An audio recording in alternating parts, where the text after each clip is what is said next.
Elaine, a minha Elaine, tem a Elaine do Dirceu e tem a minha Elaine, né? Que foi apresentada aqui, e de fato concordo com o Dirceu, ela é extremamente bonita, e não vou comentar nada a respeito daquilo que você não falou a meu respeito. Tá? A recíproca é verdadeira aqui. A recíproca é verdadeira para você também, tá bom? Com todo o amor no coração. Mas enfim, mas é um privilégio, uma alegria muito grande. Ontem nós já estivemos conversando um pouquinho sobre essa questão da celebração em torno do aniversário da igreja, e falávamos, né, sobre aquilo que tinha sido o briefing da missão passado pelo pastor Azaf para mim, né? Vocês se lembram? Quem estava aqui ontem à noite? Ok, então todos devem se lembrar, né? Que a proposição, o briefing aqui do pastor Azaf passado para mim é mais fácil de lembrar do que Colossenses 1, 18 a 20, né? Vou começar a importância da unidade no... Tá bom, ok, deixa pra lá, vai. A importância da unidade no propósito para o cumprimento da missão. Bonito, né? E eu fiz aqui um pequeno subtítulo, que basicamente é o enfoque, realmente, é o que está por trás desse briefing da missão, aquilo que a gente está falando esses dias, ontem e hoje, né? Essa coisinha chamada unidade, que apesar de ser uma palavra bonita, a gente acabou de cantar sobre ela. Inclusive, se não me falha a memória, o hino que nós cantamos hoje, agora o 580, ele é baseado no texto que a gente vai estudar agora pela manhã. Ou pelo menos ele inspirou parte desse hino, tá? Mas deixa eu fazer uma revisãozinha com vocês do que a gente viu ontem, tá? Quem é o proprietário da igreja? Jesus. Senhor Jesus. Isso significa que tudo o que acontece na nossa vida, tudo que acontece através da nossa vida, na verdade, a nossa vida, os nossos ministérios, pertencem a quem? A Cristo. Ok? Tudo o que acontece na nossa vida pertence a Ele. Aliás, uma coisa bastante interessante aqui, eu recorrentemente ouço essas frases, ou essa pergunta aqui e ali. Quando alguém chega para você e pergunta qual é o seu ministério, o que você responde? Qual é o seu ministério? Aqui na igreja, qual é o seu ministério? Ou, cuidado, é uma pegadinha essa pergunta, tá? Qual é o seu ministério? Ensino, o que mais? Louvor, eu toco no louvor, o que mais que a gente fala? Visitação. Crianças, o que mais? Administração. Oração, intercessão, o que mais? Evangelismo. Deveria ser, né? Agora deixa eu fazer uma pequena correção aqui. Quando a gente fala qual é o seu ministério, muitas vezes a gente vincula essa ideia de ministério àquilo que a gente faz dentro da igreja no final de semana ou em algum outro momento da semana. Essa é uma visão pequena sobre o que significa ministério. Quando eu pergunto, ou quando me perguntam qual é o meu ministério, uma coisa que eu aprendi recentemente, não há muito tempo atrás, é que a resposta mais correta, o meu ministério é a minha vida. O meu ministério é a minha vida. É o que eu sou como marido. Ou melhor, antes disso, é o que eu sou como homem. É o que eu sou como marido. É o que eu sou como cidadão. É o que eu sou como motorista quando eu estou no trânsito. E é inclusive o que eu sou dentro da igreja. O meu ministério é a minha vida, é o meu viver. Gravem isso, que tem tudo a ver com o que a gente vai falar agora pela manhã e hoje à noite. Ok? Então, quem é o proprietário da igreja? Senhor Jesus. E isso inclui não só o que a gente faz aqui dentro, nesse momento de reunião, mas tudo o que a gente faz na vida. Porque a igreja não é só esse momento de reunião aqui. A igreja acontece 24 horas por dia, 7 dias por semana, 365 dias por ano. E dura, ainda que você não esteja mais aqui. Não é interessante isso? Amplia um pouco a nossa percepção sobre o que é igreja e o propósito dela. Nós vamos em frente aqui. Qual foi o valor pago por essa propriedade? Sangue. A gente cantou isso agora há pouco também. Aliás, a gente decorou isso em Colossenses 1, 18 a 20. morte de cruz, sangue derramado. Vimos ontem no que consistiu o preço dessa a dor dessa morte. Não foi uma morte qualquer, foi uma morte brutal. E o mais interessante é pensar que desde o princípio de todas as coisas, ou antes do princípio de todas as coisas, por assim dizer, isso já estava também planejado. Ou você acha que a encarnação de Deus, a morte de Jesus, sua ressurreição para nos salvar dos pecados foi um plano B de Deus? Quando Adão peca, Deus fala, ups, deu ruim, tem que consertar agora. Jesus, sobrou, né, pai? Você acha que foi assim? Antes de que houvesse todas as coisas, a cruz já estava no planejamento divino.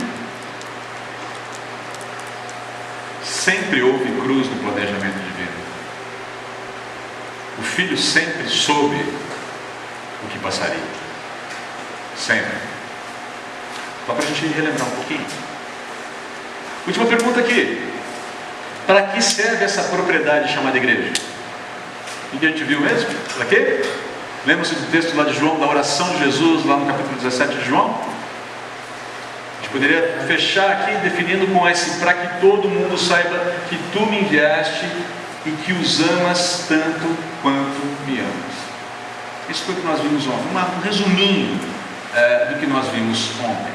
Agora, todas essas respostas apontavam para uma nova pergunta que eu disse que a gente faria hoje e responderia hoje. E a pergunta é: o que é necessário para que a igreja cumpra a sua missão? De certa forma a gente já começou a responder ontem e falamos um pouquinho disso agora.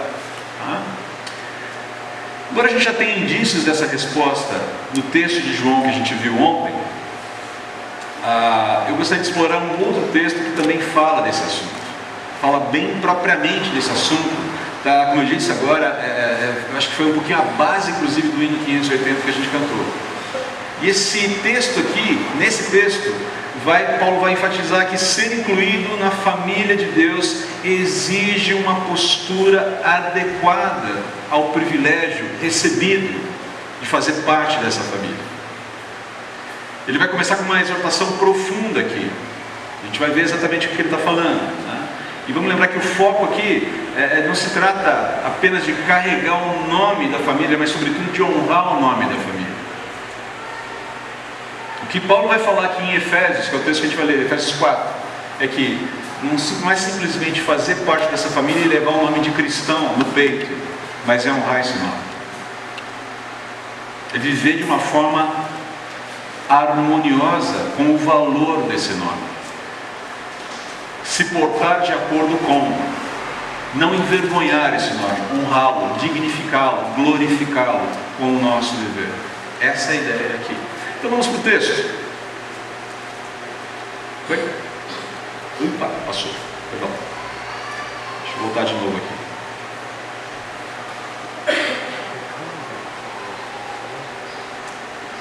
Agora entrou. Olha lá. Vamos ler comigo. Você consegue enxergar? O pessoal aí de trás consegue enxergar? Ou a letra está muito pequenininha? Quem conseguir ler, por favor, me acompanhe na leitura agora. Portanto, pode ler comigo. Como prisioneiro do Senhor, suplico-lhes que vivam de modo digno do chamado que receberam.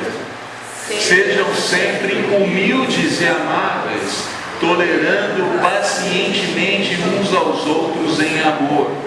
Façam todo o possível para se manterem unidos no Espírito, ligados pelo vínculo da paz. Efésios 4, 1 a 3. A gente vai ler depois, continuar com os versículos 4 a 6.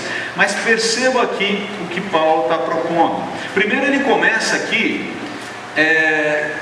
de uma certa forma, ele quer dar uma ênfase muito grande. Como ele quer dar uma ênfase muito grande porque ele vai falar, lembre-se que os 3 primeiros capítulos de Efésios, ele construiu toda a teologia, todo o conjunto de crenças, de ensinos que fundamentam a fé cristã, sobre as quais a gente deve andar. E agora ele vai dizer como é que isso funciona na prática. E quando ele chega aqui no capítulo 4, a primeira coisa que ele fala, e ele já falou no capítulo 3, como prisioneiro no Senhor. Por que vocês acham que ele está falando isso? termo forte aqui. Como alguém que está aprisionado a Cristo. Qual a ideia aqui? É alguém que está intimamente ligado, irreversivelmente unido, e alguém que, por entender, por estar debaixo da autoridade de Jesus, por estar andando com Cristo, tem autoridade para falar da parte dele. É um porta-voz. É alguém que fala: olha, o que eu vou dizer para vocês, eu falo como alguém que é um arauto, como alguém que não tem outra escolha além de falar isso que eu vou falar. Vem da parte do mestre, vem da parte do próprio Senhor da igreja. Então prestem atenção, porque eu não falo da minha parte. É do meu coração, está em mim, mas não é palavra minha, é palavra do mestre, é palavra do nosso Deus para nós. Eu percebo que aqui, quando ele menciona como prisioneiro do Senhor, ele está falando de unidade, de vinculação, de subordinação da sua própria autoridade como apóstolo ao Senhor Jesus. E o que ele fala da parte do Senhor Jesus. Aí todo mundo já levanta a orelha e fala: ok, fala que tu... E ele vai falar. Perceba aqui o que ele faz: suplico-lhes. Ele está fazendo aqui um rogo, uma exortação sincera e profunda. Ele está falando: gente, por favor, prestem atenção e se apliquem nisso que eu vou colocar para vocês agora, porque isso aqui é muito sério. E aí ele abre agora o que o cristão deve fazer, aquilo que é esperado que o cristão, atitudes que o cristão tenha para viver dignamente da forma como ele foi chamado. E existem aqui 4 conjuntos de qualidades que Paulo vai apresentar para a gente. Vamos ver aqui a primeira delas. Se você quiser, você pode deixar o texto, se você quiser deixar sua Bíblia aberta, aí em Efésios 4, eu vou listar a primeira delas aqui. Tá? A primeira delas aqui é humildade e gentileza. Aí logo você vai perceber essa estrutura aí dos 3 primeiros versículos de Efésios. Queridos, uma coisa que é necessária, ou não pode, vamos colocar aqui como não pode haver entre os cristãos, é uma coisa chamada orgulho. Veja bem, o orgulho existe. Todos nós lidamos com orgulho de uma forma ou de outra. É verdade ou não é? Lidamos ou não lidamos com orgulho? Falem em alto e bom som, sem medo de serem felizes. Sim, vamos admitir, com certeza, lidamos com orgulho. O fato de não poder haver orgulho não significa que o orgulho não existe e não fique assediando o nosso coração o tempo todo. A gente tem que lidar com ele, a gente tem que trabalhar com ele, a gente tem que colocá-lo na coleira.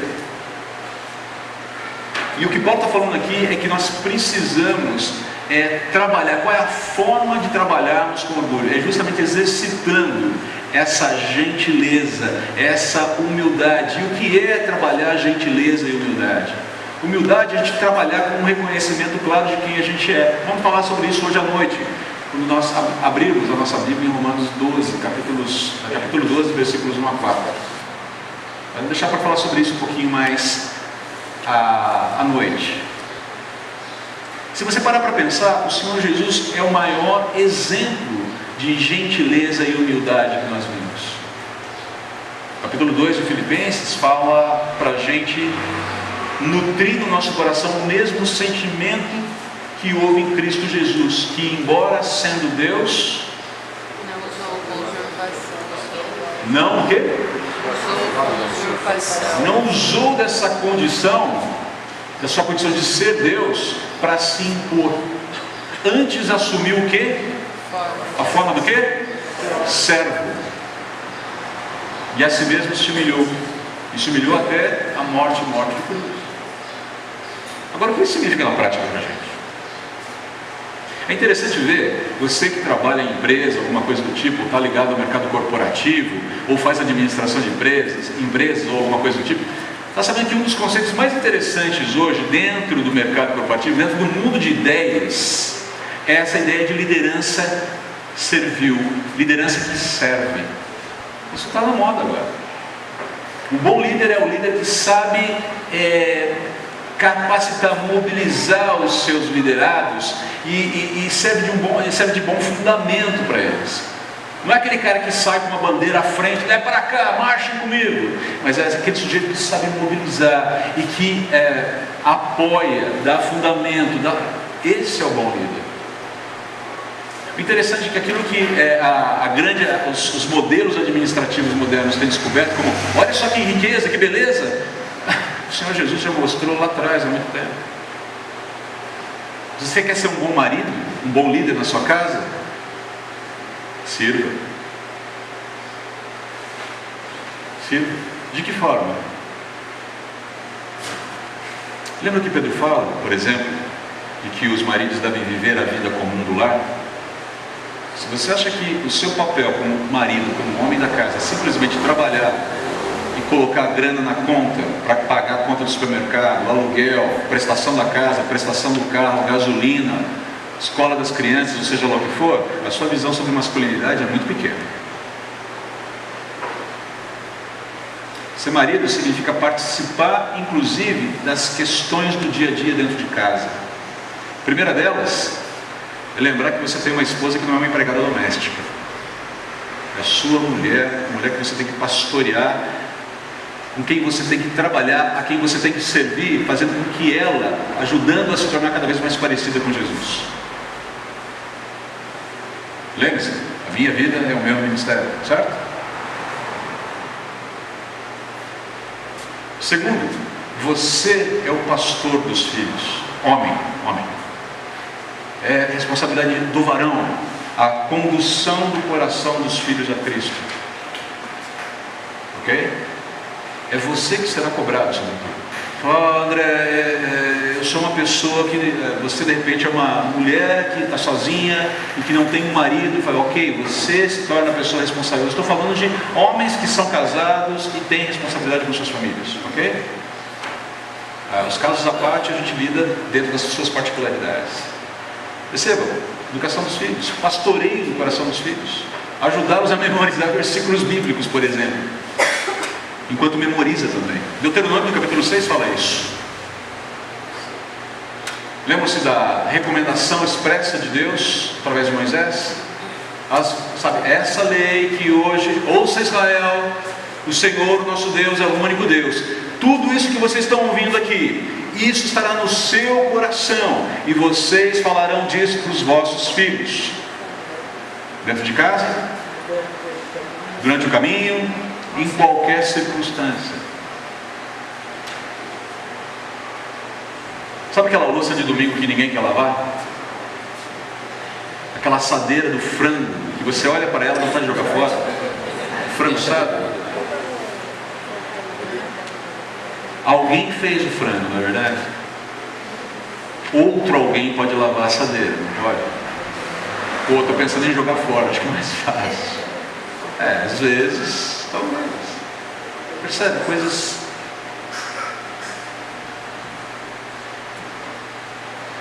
E queridos, isso é um exercício constante. E isso envolve inclusive uma coisa chamada gentileza e humildade. Isso não é coisa de homem. Não? E o que é coisa de homem? Segundo a palavra de Deus. Segundo o mundo, eu já sei o que é coisa de homem. E francamente, eu não quero me contaminar com nenhuma delas. Segundo o mundo, coisa de homem é happy hour no bar, encher a cara no final de semana, assistir o jogo de futebol, ficar coçando a barriga, ficar de pijama o dia todo. Quando fica de pijama, né? É esse tipo de masculinidade que nós queremos? Não. Desculpe bater muito nos homens, mas é a minha classe, eu tenho que falar dela. Qualquer dia eu falo das mulheres, aqui não é o dia, não é o foco hoje. As mulheres também têm suas responsabilidades. Mas perceba que ser servo, liderar é sobretudo servir. E que servir exige sim humildade, exige sim gentileza, exige sim reconhecimento das virtudes, das características, das qualidades das pessoas que estão sendo lideradas. Qual foi a última vez que você elogiou a sua esposa ou os seus filhos por alguma coisa boa que eles fizeram? Mas eles não fazem mais nada do que obrigação. É? Quando a gente lida com fazer bem como uma obrigação, e eu sei que em certa medida, mas sem dar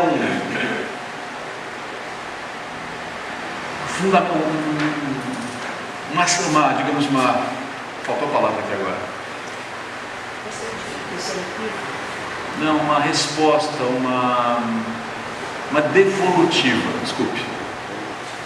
Pô, que legal isso que você fez, filho. Querida, puxa, que almoço delicioso. Ainda que eu saiba, mas aquela assadeira do frango miserável que eu estava esperando lá. Mas o almoço está maravilhoso. Coisas pequenas.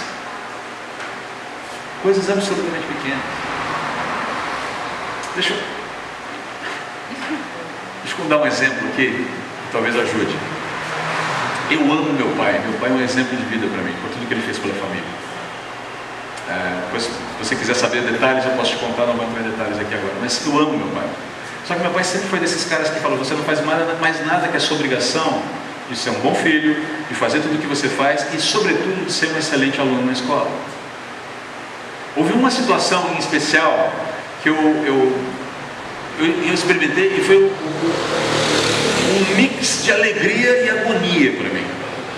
Eu estava na 6ª série e tive uma prova de química daquelas de arrasar quarteirão.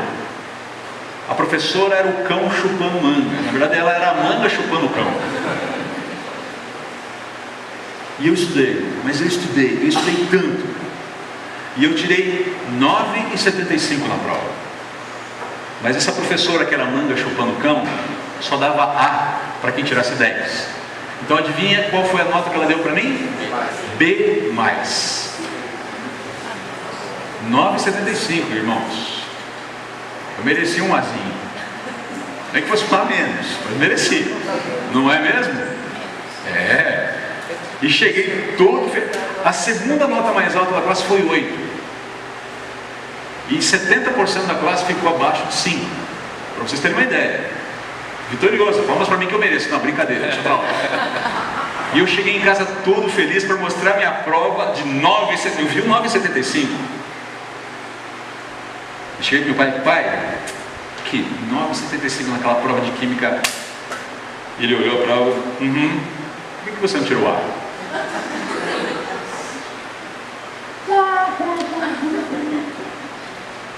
Isso é provocar o filho a ira, tá? Eu já conversei com meu pai sobre isso, ele sabe. Meu pai, você lembra? Mas você lembra? Não, pai, só... Puxa, filho, que legal. Parabéns. Mas para pais que querem só 10 dos filhos, nunca algo basta. Nunca basta, nunca é suficiente. Percebam os cuidados que a gente tem que ter com as nossas exigências. E como a gente deve promover o bem do coração, sobretudo. O pastoreio do coração. Muito mais do que esse humano capaz de conhecer todas as informações do mundo, passar nos melhores vestibulares, fazer a melhor faculdade, quando termina, entrega o diploma na mesa do pai e fala assim: tá bom, e agora? O que eu faço da minha vida? Ok, está virando aqui quase que um aconselhamento familiar, né? Mas esse não é o foco. Entenda o seguinte: quando a gente fala de humildade e gentileza, essa característica que Paulo está levantando em Efésios, ele está falando: nós cristãos, tendo o exemplo de Jesus, precisamos aprender a viver uma vida outrocêntrica, em que o próximo tem valor, o próximo tem lugar na minha vida, e ele vai invadir meu espaço, vai causar desconforto, e eu vou ter que aprender a viver com isso, porque dentro da mecânica cristã, me importar com o outro faz todo sentido. Me importar com o outro é necessário. Me importar com o outro é a essência do que significa pertencer à família de Deus. Um dos maiores exemplos recentes que eu vi sobre isso é o que aconteceu com a família do professor e pastor Davi Merck, lá do Seminário Bíblico Palavra da Vida. Acho que vários de vocês o conhecem. Davi, que era o Sul, sua esposa,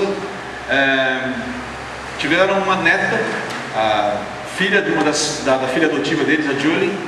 Essa menina nasceu com uma série de problemas congênitos. Um dos problemas era uma malformação no coração. E ela precisaria receber uma válvula, quando chegasse uma válvula cardíaca que ajudaria nos batimentos cardíacos, no suprimento de sangue, e poderia, inclusive, regular a oxigenação do sangue. Problema muito sério. Ela chegou no peso, mas quando chegou no peso, ela estava no limite também do seu esforço físico. Foi internada às pressas essa semana no hospital da PUC Campinas. Quando conseguiram a liberação para a cirurgia, todos os procedimentos estavam prontos, ela teve uma parada cardíaca, reanimaram. Mas ela estava muito fraca para a cirurgia, não existiria cirurgia. E poucas horas depois ela faleceu. Os últimos 3, 4 anos do Davi da Quero-Sul foram vividas em torno de home care, de cuidados com essa menina. A vida deles mudou completamente para cuidar de um serzinho que não tinha condições. Ela ficou com 6, 7 meses de idade, ela parecia um bebê recém-nascido. Eles se dedicaram, eles se lançaram. Não só eles, a filha também mais nova, Keila, fez um trabalho de cuidado dessa criança que foi fenomenal. Mas a Radassa, a netinha, partiu essa semana. A mensagem que eu mandei para eles foi: eu louvo a Deus pelo exemplo, pelo testemunho que vocês deram. Eu louvo a Deus pelo exemplo, pelo testemunho que vocês deram de amor, de cuidado, de zelo. Eu aprendi com vocês. Radassa viveu uma vida completa aos olhos de Deus. E agora está sendo plenamente consolada do seu sofrimento nos braços de Jesus. Contem conosco. Era a única coisa que eu queria falar com vocês. Entendo que viver humildade e gentileza abre espaço na nossa vida para uma série de coisas que inicialmente a gente não quer viver e experimentar. Quando a gente abre espaço para o outro na nossa vida, espere problemas, espere desconforto, espere ser tirado da sua zona de tranquilidade. Espere. Mas não é só isso. Paulo fala também de que um outro conjunto de qualidades que nós precisamos ter, concatenada, sintetizada ou sumarizada aqui na paciência. Já orou pedindo paciência alguma vez? Já orou pedindo paciência uma vez? E o que Deus mandou para você foi o quê? Tribulação. Eu falei: Deus, não foi isso que eu pedi. Ele falou: não, foi. Você pediu exatamente isso. Você quer ser exercitado na paciência? Como? De que jeito? De que forma? Se não um bom probleminha para você ser esticado. Há 2 anos eu comecei a me exercitar. Estava com 106 quilos no final de 2016. Cansado, exaurido, sabe, arfava só de subir uma escada. Era assim, gente. Eu gostava de ter. O pessoal me conhece há mais tempo sabe como eu estava. Não é, seu Eliseu? Lembra? Fofinho, fofinho. Nenhuma menção, nenhuma indireta, Eliseu, desculpe. E foi interessante que um dia eu vi uma foto de um pequeno grupo da igreja, da nossa igreja, onde eu fui falar. E a foto visava simplesmente: olha só, tivemos a reunião hoje, o André e a Elaine estiveram aqui, falaram com a gente. E eu me vi naquela foto, eu falei: não é possível. Então, com uma camisa polo vermelha, sentado no meio da sala ali e tal, parecia uma barrica. Eu falei: não é possível. Esse não sou eu. A Elaine, com toda a sua doçura, a minha Elaine, com toda a sua doçura, falou: bem, é você. Céus, que tragédia. E ali eu falei: Senhor, eu preciso mudar minha vida. E comecei a me exercitar de novo, depois de muito tempo. Perdi peso, melhorei, estou bem hoje, graças a Deus. Mas não pensem que foi fácil. Eu lembro dos primeiros dias. O primeiro mês você quer desistir toda vez. Academia hoje, meu Deus, não é possível. E sabe o que me ajudou? Naquela época a Elaine estava trabalhando em São Paulo. Nós morávamos em Atibaia ainda estava no seminário. E ela tinha que pegar o ônibus dela às 5h30 da manhã para ir para São Paulo. Então era a desculpa perfeita para que eu fosse para a academia. Eu chegava lá, o galo estava cantando e estava abrindo a academia. Eu falei, nossa, acordou cedo hoje. E 8 horas eu estava de volta para o seminário para dar aula. Não fosse esse momento da nossa vida, talvez eu tivesse desistido. Porque eu tinha que levar minha esposa para pegar o ônibus. E eu já estava mais próximo da academia do que de casa. Mas eu não vou negar para vocês, queridos, os primeiros dias foram agonizantes. 10 minutos na esteira, Senhor, eu vou infartar. O processo de construção de paciência é semelhante, dá trabalho. Os resultados não vêm no primeiro momento. Você está crescendo em paciência. Nós estamos sendo esticados por Deus. A longanimidade ela vem à medida que Deus vai trabalhando as nossas vidas. À medida que nós vamos lidando com os problemas, aprendendo a lidar com os problemas, sob a ótica dele. Quando nós passamos a olhar os dilemas da vida, ou os problemas da vida, da forma que ele diz para a gente olhar, como o Davi e aquela Sul fizeram com a neta. Quando nós somos acometidos de alguma tragédia, de algum problema, de alguma perda, como nós lidamos com isso? Deus não espera de nós uma atitude estoica. Não, estou aqui, estou inteirão e vou enfrentar de peito aberto, vai ver. Não, a questão é, eu estou trabalhando, Senhor, eu não entendo, eu não consigo compreender toda essa dinâmica. O que eu peço ao Senhor é a graça para lidar com esse problema hoje, agora, aqui. O que eu preciso é de suporte, sustentação para lidar com esse problema aqui hoje, agora. É esse momento. Amanhã é amanhã, a graça de amanhã virá amanhã. Eu preciso da graça de hoje, me ajuda a entender o que fazer. A paciência, ela é produzida na nossa vida, ela deve ser produzida justamente para que a gente consiga compreender a frequência na qual Deus opera. E queridos, se tem uma coisa que está faltando nesse mundo é justamente isso, paciência. A impaciência é um dos elementos mais presentes na sociedade atual. É tudo ali, ó, para já.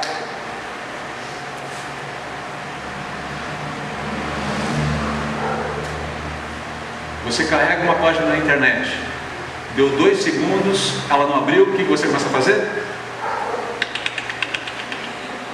Clique, clique, clique, clique, clique, vai, como se isso fosse funcionar. E isso é uma versão moderna das vezes, pessoal, lembra da época do telefone em casa, que a gente tinha telefone? Tem gente que ainda tem, nós não temos mais telefone em casa, só celulares. Mas lembra na época do telefone, que a gente queria que desse linha e ficava batendo, na época que faltava linha, né? O telefone muda. O elevador, né? Se chama elevador, já acendeu a luz, ele já foi acionado, e o elevador começa a demorar, o que você faz? A buzina do carro, semáforo abriu, vai! Às vezes tem que dar uma buzinadinha mesmo, porque o sujeito está dormindo ali. Mas abriu, calma, estou saindo.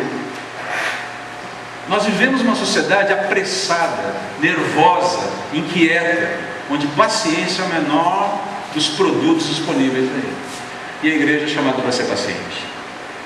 Você é chamado para ser paciente. Eu sou chamado para ser paciente. Adivinha que Deus vai usar para produzir paciência na gente? Um lentinho na nossa frente no trânsito, a hora que o sinal abrir. É capaz de eu sair daqui hoje, depois do culto, e enfrentar isso. Eu vou ter que resistir tremendamente a não enfiar a buzina. Por quê? Porque eu não quero, eu sei do desconforto que existe quando alguém me trata rispidamente, de uma forma desnecessária. Eu não quero fazer a mesma coisa, e eu preciso me exercitar para não fazer essa mesma coisa. Paciência. Agora vamos lembrar aqui que a ideia de paciência que Paulo está falando aqui é de ser alguém que se demora a se irar.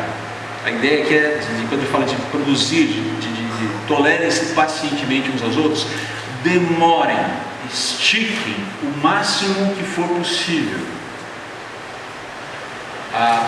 esse momento em que a ira ou o desconforto é manifestado para com o outro. E aí a pergunta que eu faço para vocês: qual é o nosso paradigma, qual é o nosso padrão de paciência? Qual é o padrão de paciência do cristão? Qual? Jesus. O próprio Deus. E eu preciso lembrar que Ele é o próprio padrão de paciência para mim, porque eu sei o quanto Ele é paciente comigo.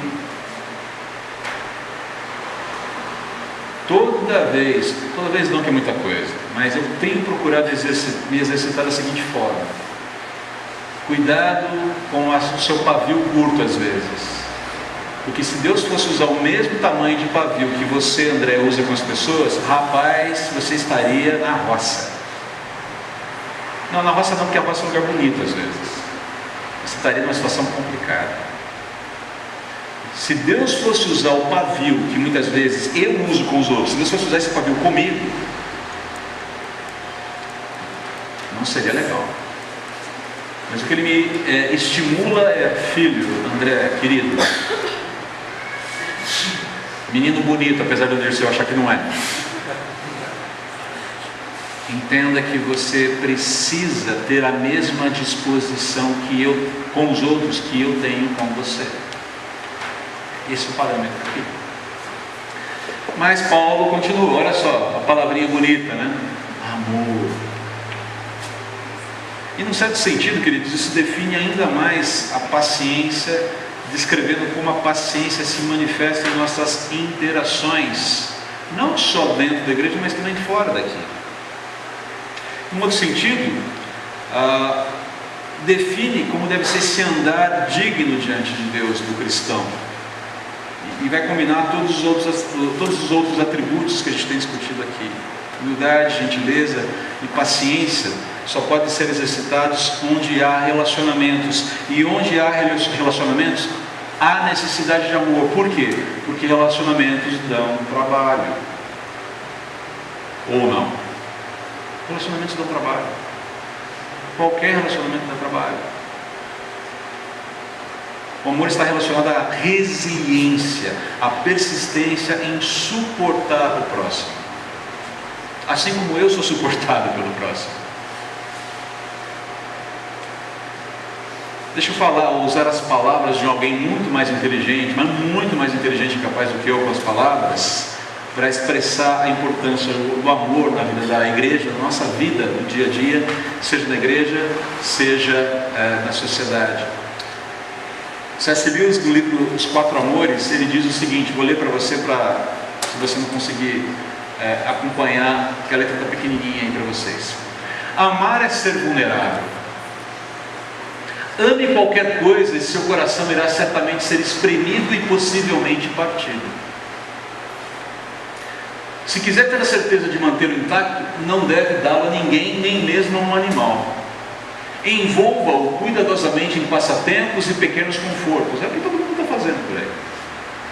Evite todos os envolvimentos, feche-o com segurança no esquife ou no caixão do seu egoísmo. Mas nesse esquife seguro, sombrio, imóvel, sufocante, o seu coração irá mudar. Não será quebrado, mas vai tornar-se inquebrável, impenetrável e irredimível. A alternativa para a tragédia, ou pelo menos para o risco da tragédia, é a danação. O único lugar fora do céu onde você pode manter-se perfeitamente seguro contra todos os perigos e perturbações do amor é o inferno. E ele está certo. Quer se proteger contra os perigos do amor?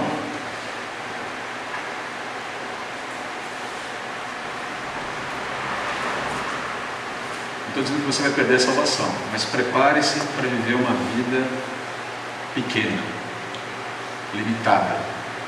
Não é esse o projeto de Deus para a gente. E por fim, talvez fechando tudo isso, Paulo fala da manutenção da unidade. Manutenção da unidade do Espírito através dos vínculos da paz. Esse é o coração da questão nesse texto. Por quê? Porque a manutenção da paz e da unidade na igreja dão muito trabalho também. E é por isso mesmo que todo cristão deve trabalhar duro para que haja paz na igreja através, ou melhor, que haja unidade na igreja através da paz. Se há paz, existe possibilidade de haver unidade. Mas se não há paz, esqueça, não vai haver unidade. E aí você vai falar, eu tenho que trabalhar duro para isso? Sim, a gente tem que trabalhar duro. Vocês se lembram daquela recomendação, daquela exortação que Paulo faz no final do capítulo 4 de Filipenses, a duas senhoras da igreja de Filipos que tinham problemas entre elas? Quais eram os nomes das duas? Evódia e Síntique, dois belos nomes. Mas interessante é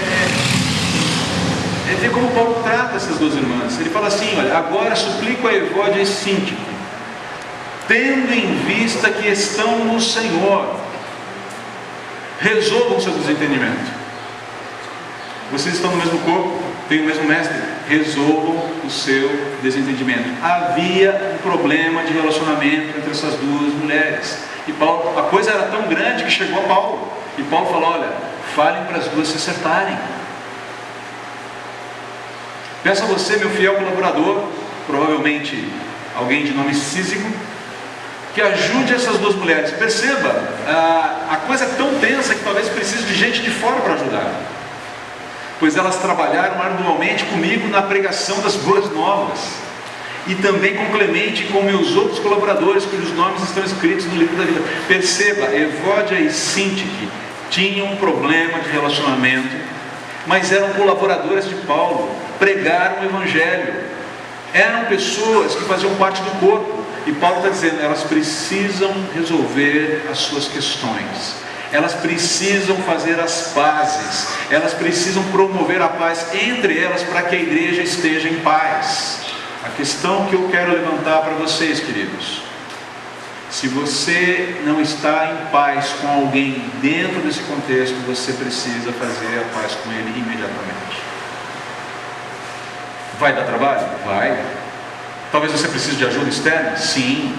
Mas perceba que a minha responsabilidade, é sua responsabilidade fazermos as pazes, sermos promotores da paz, resolvermos as arestas que possam existir entre a gente.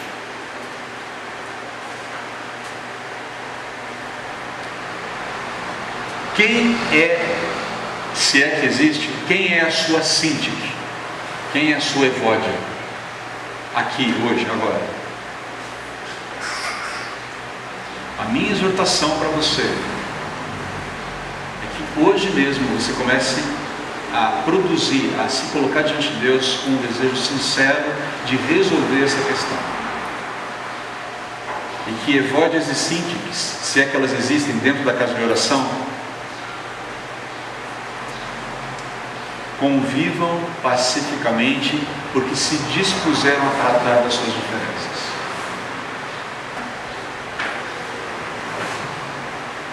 Agora perceba que esse trabalho duro, e dá trabalho, fazer a paz, promover a unidade, é a evidência de que o caráter de Cristo está sendo formado em mim, em você, ou não. Quanto mais parecidos com Cristo, mais pacificadores seremos e consequentemente promoveremos a unidade. É uma consequência natural. Quanto mais submissos a Ele, mais faremos isso. O contrário também é verdade. Gente briguenta, individualista, resistente ao ensino, causa problemas de divisão. E nós precisamos ficar atentos a esse tipo de gente. Lembram o que o autor de Hebreus fala lá no capítulo 12, versículo 5? Cuidem que ninguém se exclua da graça de Deus, que nenhuma raiz de amargura brote e cause perturbação, contaminando muitos. Raiz de amargura aqui não é sentimento, é gente. É gente. Mas olha o que ele falou logo no comecinho: cuidem para que ninguém se exclua da graça de Deus. Ou seja, a ideia é, querido, vamos tratar dessa diferença, vamos resolver os nossos problemas, vamos tratar o nosso coração, vamos eliminar as nossas diferenças. Há necessidade de perdão, vamos tratar o que é preciso perdoar, o que é preciso pedir, qual é a ofensa que precisa ser perdoada, o que precisa ser pedido perdão, enfim. Mas perceba que ninguém deve se excluir na graça. Tome cuidado para que ninguém comece a se afastar da graça e comece a se afastar do corpo, ainda que permaneça dentro do grupo, porque isso é raiz de amargura. Um amigo muito íntimo meu, Belém, conta que depois dessas últimas eleições, uma pessoa dentro da igreja que se viu contrariada no seu posicionamento político ideológico, brigou com praticamente toda a igreja pelas redes sociais. Brigou com praticamente toda a igreja. Mas continua indo na igreja. E não fala com ninguém dentro da igreja. Dá para entender isso? Dá para entender? E o que é pior, as iniciativas de um e outro de tentar se aproximar dele para tratar dessa questão, não é fazê-lo entender que o seu posicionamento ideológico está errado. Foi, querido, isso não pode existir entre nós. Não tem dado resultado. Um coração duro, empedernido, que quer o meu jeito de pensar está certo, vocês estão errados, e eu não aceito que vocês não percebam que vocês estão errados e eu estou certo. E está lá dentro da igreja causando mal-estar. Adivinha o que vai ter que acontecer? Mateus 18. Mateus 18. Chega uma hora que esse coração endurecido, se não quer ser tratado, não quer reconhecer onde está errando, tem que ser removido da comunhão, porque está causando mal para ela.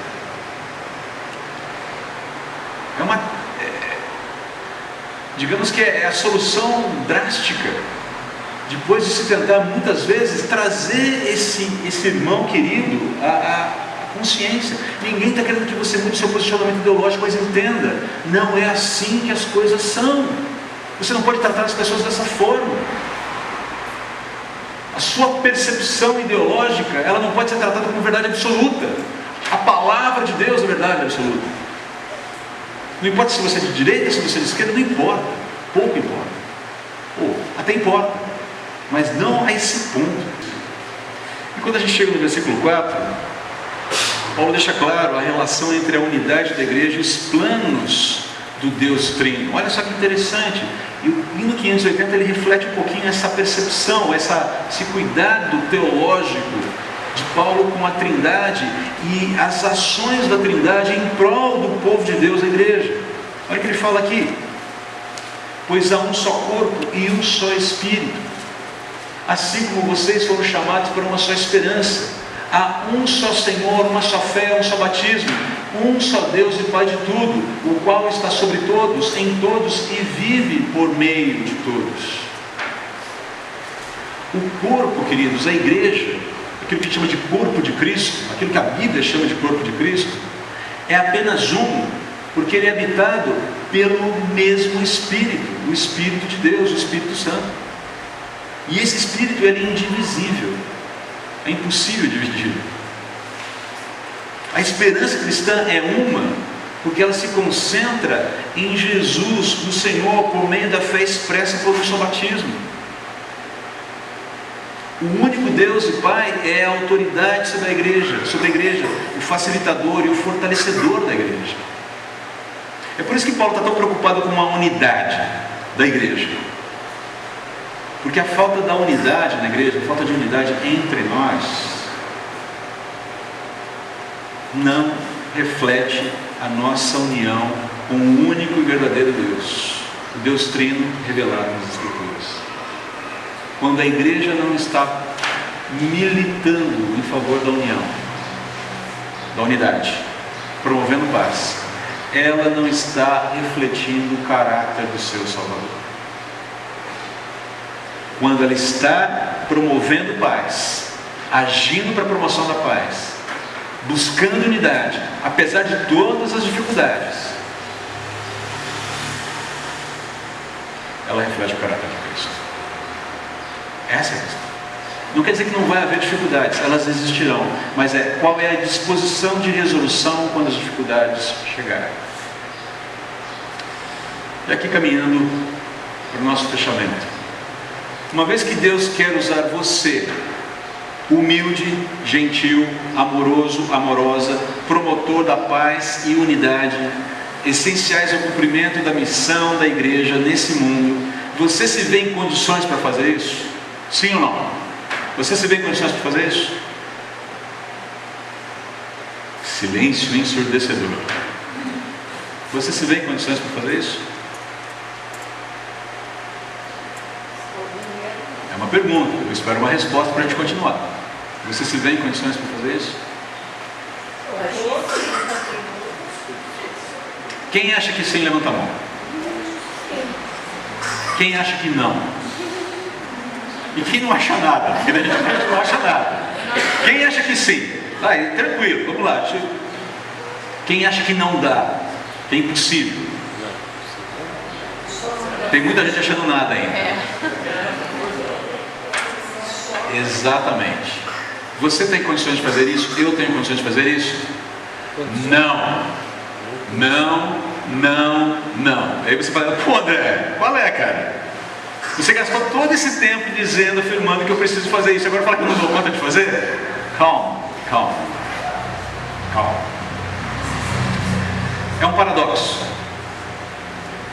Ninguém consegue ser humilde, gentil, paciente, amoroso, pacificador e unificador se não reconhecer diante de Jesus, humildemente, que não tem naturalmente em si mesmo as capacidades para ser humilde, gentil, paciente, amoroso, pacificador e unificador. Um paradoxo.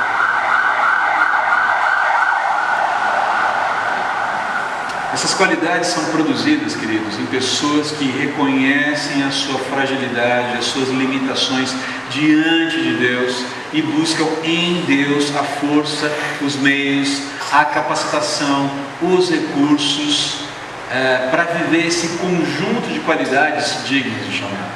Eu não tenho isso em mim mesmo. Você não tem isso em você mesmo. Amém por isso. Porque se dependesse da minha capacidade, você já sabe que eu teria alguns problemas.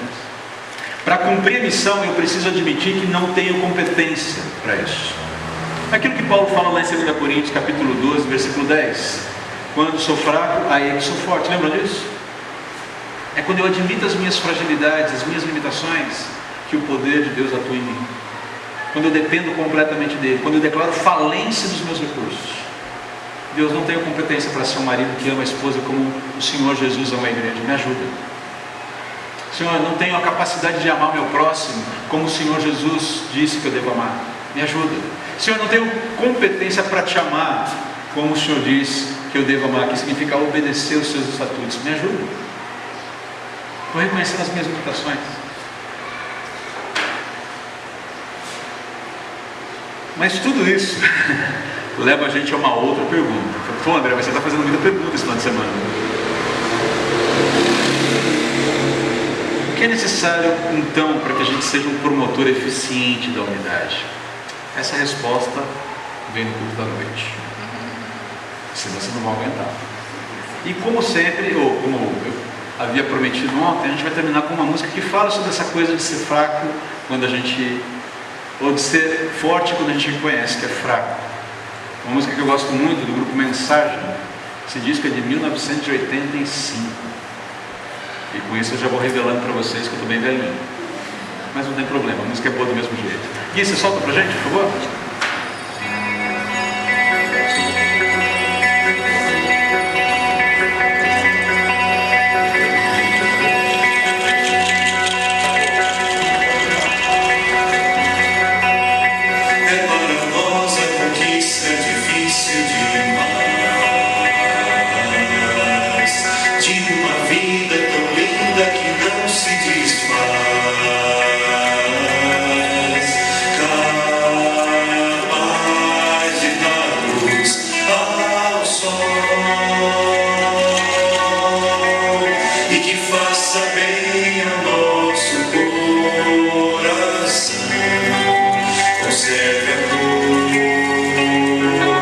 Céu azul.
Quem é o piloto do seu barco?